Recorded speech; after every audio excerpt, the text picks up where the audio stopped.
Bayangkan sebuah kerajaan besar yang berkuasa, namun runtuh oleh pengkhianatan dari dalam. Inilah kisah Majapahit, salah satu kerajaan terbesar Nusantara yang mengalami keruntuhan bukan karena musuh luar, tetapi akibat ulah para elit politiknya sendiri.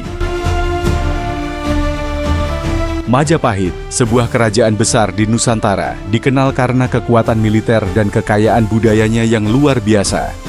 Berdiri setelah kejatuhan Singasari, kerajaan ini tumbuh pesat hingga menguasai sebagian besar wilayah Asia Tenggara. Namun, kejayaan Majapahit tak bertahan lama.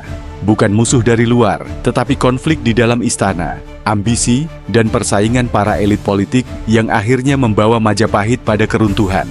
Kerajaan Majapahit didirikan oleh Raden Wijaya, yang berhasil menaklukkan berbagai wilayah dengan bantuan Arya Wiraraja. Majapahit berkembang dari wilayah kecil di hutan tarik hingga menjadi kekuatan besar berkat jaringan militer dan diplomatiknya.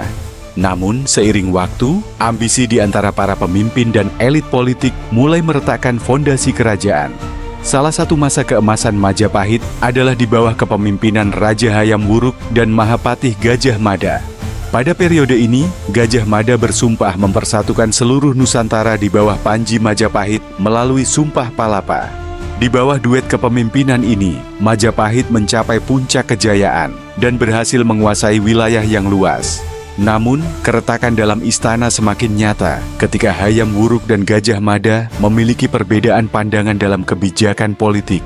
Peristiwa tragis yang terjadi di Bubat saat Gajah Mada mencoba memaksa Raja Sunda mempersembahkan putrinya sebagai tanda pengakuan menjadi titik awal penurunan karier Gajah Mada. Konflik ini melibatkan peperangan dengan Sunda, yang akhirnya menewaskan Raja Sunda dan pengiringnya. Walau Majapahit menang, peristiwa ini dianggap sebagai kegagalan politik, dan Gajah Mada memilih mengundurkan diri. Sepeninggalnya, tak ada lagi pemimpin setangguh dirinya, yang akhirnya melemahkan Majapahit. Setelah masa Hayam Wuruk dan Gajah Mada, konflik internal semakin memperparah kondisi Majapahit. Salah satu peristiwa paling mencolok adalah Perang Paregreg yang terjadi antara Wikramawardhana, menantu dan keponakan Hayam Wuruk, dengan Bre Wirabumi, anak Hayam Wuruk dari Selir. Perang ini terjadi selama beberapa tahun dan menjadi simbol dari konflik berdarah antar keluarga di dalam kerajaan. Perang Paregreg juga terekam dalam relief Candi Sawentar II yang ditemukan di Blitar. Relief-relief ini mengisahkan simbol naga bermahkota yang menggigit matahari, dianggap sebagai representasi simbolis dari upaya Bre Wirabumi untuk meruntuhkan kekuasaan yang sah. Candi ini didirikan sebagai monumen peringatan dari konflik besar tersebut yang mengguncang Majapahit. Pertarungan kekuasaan antara Wikramawardhana dan Bre Wirabumi membawa dampak buruk bagi kerajaan. Walaupun akhirnya Bre Wirabumi berhasil dikalahkan, perang ini telah memakan banyak korban dan melemahkan kekuatan Majapahit secara signifikan.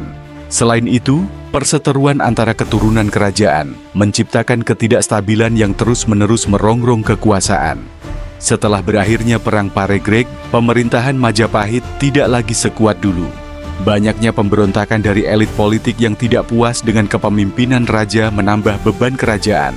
Dari pemberontakan Ranggalawe, Lembu Sora, hingga Sami, peristiwa-peristiwa ini semakin memperlihatkan bahwa Majapahit mulai goyah karena konflik internal dan pengkhianatan dari para pejabat tinggi yang haus kekuasaan. Majapahit pun mencapai puncak kelemahan ketika kerajaan mulai diserang dari luar. Kerajaan Islam Demak akhirnya berhasil mengalahkan Majapahit yang telah rapuh akibat pertikaian dan perpecahan dalam keluarga kerajaan. Kekuasaan Majapahit yang pernah berjaya selama hampir 300 tahun pun akhirnya runtuh, meninggalkan legenda kejayaan yang terhapus oleh konflik dari dalam. Sejarah Majapahit memberikan pelajaran berharga bahwa kejayaan besar dapat runtuh bukan karena serangan dari luar, tetapi oleh ketidakpuasan dan ambisi dari dalam. Keruntuhan Majapahit karena ulah para elit politiknya menjadi contoh bahwa persatuan dan kerukunan dalam kepemimpinan adalah kunci untuk menjaga sebuah kerajaan tetap berdiri kokoh. Inilah akhir dari kerajaan besar yang terjerembab oleh ambisi para pemimpinnya sendiri.